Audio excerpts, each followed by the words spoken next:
नमस्कार मित्रों, खेल और खिलाड़ियों की आवाज़ खेलपथ में आपका हार्दिक स्वागत है। दोस्तों, उत्तर प्रदेश में प्रशिक्षकों की समस्या का समाधान निकलता नहीं दिख रहा है। प्रशिक्षकों की आपसी अनबन ने खेल निदेशालय को सहज स्थिति में ला दिया है। खेल निदेशालय प्रशिक्षकों की इस नेतागिरी का लाभ उठाने का पूरी तरह से मन बना लिया है। देखा जाए तो मार्च 2020 से उत्तर प्रदेश के प्रशिक्षक काफ़ी खराब दौर से गुजर रहे हैं। कई प्रशिक्षकों के सामने 2 वक्त की रोटी जुटाना भी मुश्किल हो रहा है। ऐसे प्रशिक्षक किसी भी सूरत में खेल निदेशालय की हर शर्त को मानने के लिए तैयार है, लेकिन इन प्रशिक्षकों की राह का रोड़ा खेल निदेशालय तो है ही, उसके साथ वह प्रशिक्षक भी हैं जो कि प्रशिक्षकों की हमदर्दी हासिल करने के लिए बेवजह की नेतागिरी कर रहे हैं। दरअसल गुर्बत के दौर से गुजर रहे प्रशिक्षकों की समस्या बढ़ाने वाले कोई और नहीं बल्कि मुट्ठी भर वह प्रशिक्षक हैं जो कि किसी न किसी तरह से न केवल खेल निदेशालय को शह दे रहे हैं बल्कि खेलो इंडिया केंद्रों पे या फिर खेल प्रोत्साहन समितियों के माध्यम से कार्यरत है। ऐसे विघ्न संतोषी प्रशिक्षकों में कुछ आउटसोर्सिंग से काम कर रहे प्रशिक्षक भी शामिल हैं। अब सवाल ये उठता है कि आप प्रशिक्षकों के हितैषी हैं या फिर दुश्मन। दरअसल इस समूची लड़ाई को यदि गंभीरता से देखें तो इसमें अब श्रेय लेने की होड़ मची हुई है। खेल निदेशालय ने खेल प्रशिक्षकों को बातचीत का अवसर दिया, उन्हें ये समझाने की कोशिश की कि उनका ससम्मान खेल निदेशालय में प्रवेश मिलेगा, उनके साथ किसी तरह का भेदभाव नहीं होगा, उन्हें किसी तरह की समस्या का समाधान नहीं करना होगा, उन्हें गृह जनपदों में तैनाती मिलेगी। बावजूद इसके कुछ प्रशिक्षक नहीं चाहते कि उनके साथियों की समस्या का समाधान निकले। दरअसल मैं शुरू से आउटसोर्सिंग प्रक्रिया का समर्थन नहीं करता। आउटसोर्सिंग खाज में कोढ़ का काम करती है। दरअसल एक तरफ खेल निदेशालय 1.5 लाख रुपए मासिक वेतन पर अंतर्राष्ट्रीय खिलाड़ियों को आवासीय खेल छात्रावासों में बतौर प्रशिक्षक 4 साल के लिए नियुक्ति देता है, तो दूसरी तरफ जो प्रशिक्षण के पात्र कर्मठ हैं उन्हें फुटबॉल बना चुका है। उत्तर प्रदेश एक ऐसा राज्य है जहां NIS डिप्लोमा की धारी प्रशिक्षकों की कोई विशात नहीं है। खेल निदेशालय उनकी अहमियत, उनकी योग्यता को लगातार खारिज कर रहा है। अब सवाल ये उठता है कि यदि ये मामला अदालत में लटका रहता है तो इससे क्या प्रदेश की खेल गतिविधियां अवरुद्ध हो जाएंगी? दरअसल प्रशिक्षकों ने आउटसोर्सिंग के माध्यम से नियुक्ति का न केवल विरोध किया है बल्कि अदालत में भी प्रकरण विचाराधीन है। इस समस्या के समाधान के लिए खेल निदेशालय ने एक नया रास्ता खोज निकाला है।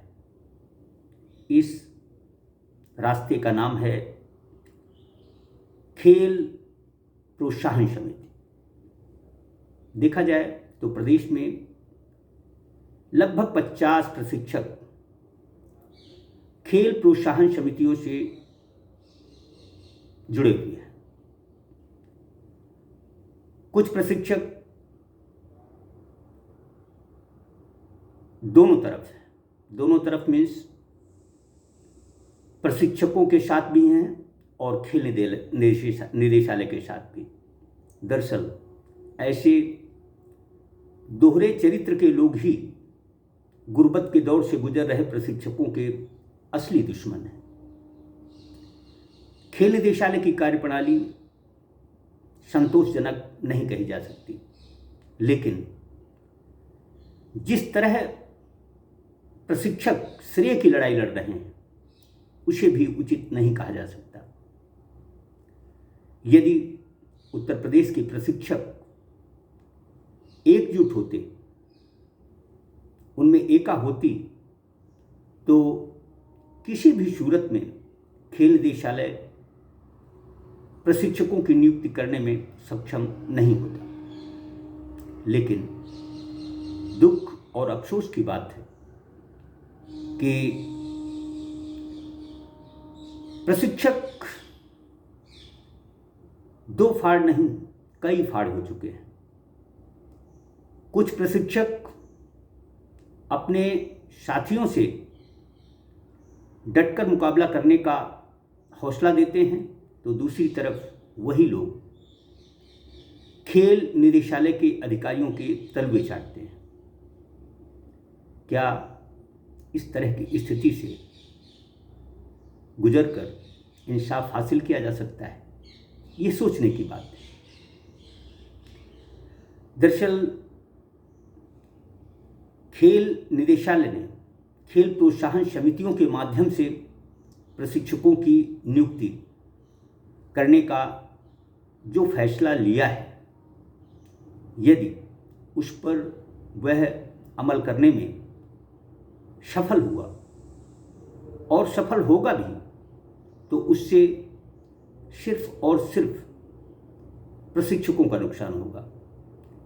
जिस प्रशिक्षक को कल तक 25,000 रुपये मासिक मानदेय मिलता था, वह 10,000 रुपये मासिक वेतन पर काम करने को मजबूर होगा। खेलपथ से लगातार गुर्बत के दौर से गुजर रहे प्रशिक्षक संपर्क में, वह जिस तरह अपनी पीड़ा बयां कर रहे हैं, उसे देखते हुए यह कहने में मुझे जरा भी गुरेज नहीं कि खेल निदेशालय जहां हठधर्मी है, वहीं प्रशिक्षक बिन पेंदी के लोटे। खेल निदेशालय ने यद्यपि प्रशिक्षकों से बातचीत के रास्ते खोले थे और प्रशिक्षकों की कई शर्तों को मानने का भी भरोसा दिया था, लेकिन कुछ प्रशिक्षक जो कि प्रशिक्षक साथियों से भी मिले हुए हैं, तो खेल निदेशालय के पदाधिकारियों के भी कान भरते हैं। मैं समझता हूँ कि ऐसे दोहरे चरित्र के लोग ही खेल प्रशिक्षकों के असल दुश्मन हैं। बेहतर होता कि ऐसे प्रशिक्षक जो कि खेलो इंडिया केंद्रों पर आउटसोर्सिंग के माध्यम से या फिर खेल प्रोत्साहन समितियों के साथ काम कर रहे हैं, उनको अपने उन प्रशिक्षक साथियों का भी ध्यान देना चाहिए जो कि कहीं भी काम नहीं कर रहे हैं। यदि हम उनके दुख दर्द में शामिल नहीं हैं तो फिर किसी संगठन का, किसी लड़ाई का आखिर क्या फ़ायदा है। जब खेल निदेशालय ने स्पष्ट कह दिया है कि वह आउटसोर्सिंग से ही प्रशिक्षकों की नियुक्ति करेगा, तो बीच का समाधान क्या होना चाहिए, इस पर प्रशिक्षकों को बात करनी चाहिए थी। लेकिन प्रशिक्षक असमंजस में, उनकी समझ में ही नहीं आ रहा कि कौन सा कदम उठाएं। हाँ, इस समय जो एक दूसरे पर लांछन लग रहे हैं, इससे स्पष्ट है कि खेल निदेशालय प्रशिक्षकों में आपसी फूट डालने में न केवल सफल हुआ है, बल्कि अब वह जो कुछ चाहेगा वह करेगा और प्रशिक्षक उसका बाल बांका भी नहीं कर पाएंगे। यद्यपि प्रशिक्षक अदालत की शरण में है, लेकिन क्या गारंटी कि अदालत उनके ही पक्ष में निर्णय सुनाएगा। दरअसल अदालत प्रशिक्षकों की इस लड़ाई में प्रशिक्षकों के हित में ही फैसला सुनाता, लेकिन दुख और अफसोस तो इस बात का है कि कई प्रशिक्षक पहले से ही आउटसोर्सिंग प्रक्रिया से खेल निदेशालय में प्रवेश पा चुके हैं। दरअसल दुख और अफसोस की बात है कि प्रशिक्षकों की हित चिंतक ही आज उसके दुश्मन बन चुके हैं, जो कि सरासर गलत है। खेल निदेशालय की नीति रणनीति का मैं समर्थक नहीं हूँ। खेल निदेशालय कितना भी अंतर्राष्ट्रीय खिलाड़ी रख ले, लेकिन जब तक जमीनी स्तर पर काम करने वाले प्रशिक्षकों को अहमियत नहीं मिलेगी, तब तक उत्तर प्रदेश खेलों में उत्तम प्रदेश नहीं बन पाएगा। प्रशिक्षकों से मेरा आग्रह है, विनम्र निवेदन है कि आपस में लड़े नहीं। दरअसल जो जिस माध्यम से काम करना चाहता है उसे करने दें।